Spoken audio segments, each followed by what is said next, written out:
Jadi, dalam beberapa waktu lagi, kita akan menyaksikan musim politik yang panjang. Pemilu memang akan baru dilaksanakan pada awal 2024. Tetapi segala persiapannya telah akan dimulai semenjak kini. Dalam waktu dekat, memang yang telah memulai kesibukan untuk penyelenggaraan ini adalah KPU dan Bawaslu. Mereka akan mempersiapkan segalanya dalam memberikan pemilihan terbaik yang bisa mereka hadirkan. Setelah itu, selusin lebih partai politik sebagai peserta pemilu tentu akan mengeluarkan calon-calonnya yang akan berlaga pada 2024. Ada satu rilis survei yang dilakukan oleh CSIS dalam beberapa waktu lalu yang menarik, yang menemukan bahwa anak-anak muda cenderung untuk malas terjun ke politik. Tetapi apakah ini berarti mereka antipati terhadap politik?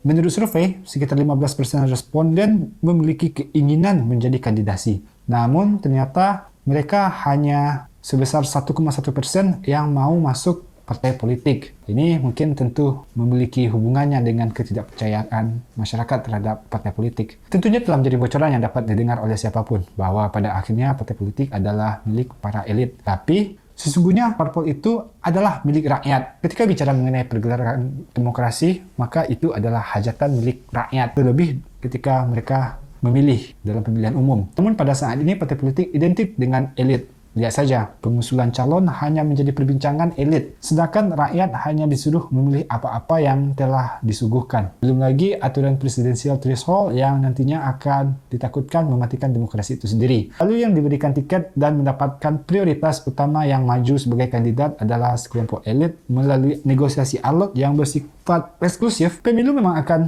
tetap ada, namun rakyat disuruh memilih nama-nama yang telah disediakan. Ini mencerminkan kedaulatan yang hanya dijalankan secara prosedural, akan tetapi secara substansi belumlah terwujud. Mestinya, kedaulatan rakyat dituangkan melalui penentuan bakal calon, penentuan calon, hingga memilih calon yang pantas. Partai politik perlu memperhatikan bahwa dalam pemilu, masyarakat lebih memilih tokoh, calon pemimpin ketimbang partai politik pengusung itu sendiri. Lalu, perilaku ugal-ugalan para elit di arena panggung depan itu membuat dialog ini semakin mengarah pada dua kutub yang sangat berbeda. Partai politik merupakan suatu pencerahan politik yang dilakukan terkadang tidak menyentuh generasi muda. Mereka lebih sering mendapatkan informasi politik dari media baik cetak, elektronik, dan sekarang melalui media-media sosial. Tentunya informasi yang mereka dapatkan hanya penggalan-penggalan dan bukan sebagai pengetahuan yang mendalam. Belum lagi berita-berita yang diperoleh sebagian besar mencerminkan narasi-narasi yang negatif seperti isu korupsi, perebutan kekuasaan, pemborosan anggaran, hubungan patron klien yang dominan, buzzer,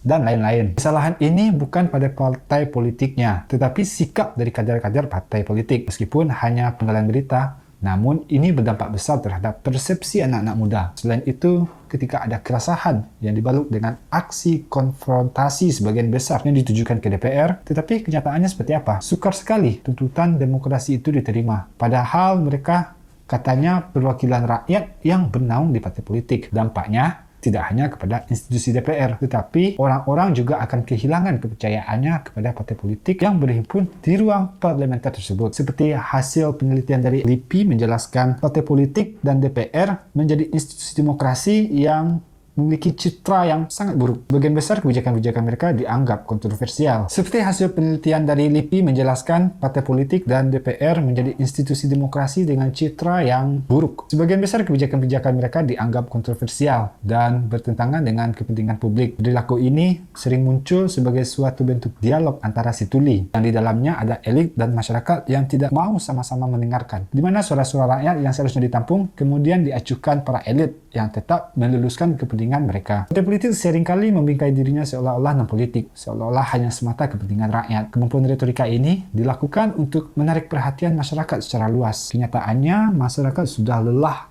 dan bosan dengan janji-janji manis yang mereka buat menjelang pemilu. Ini mengakibatkan masyarakat menjadi tidak terlalu percaya dengan partai politik.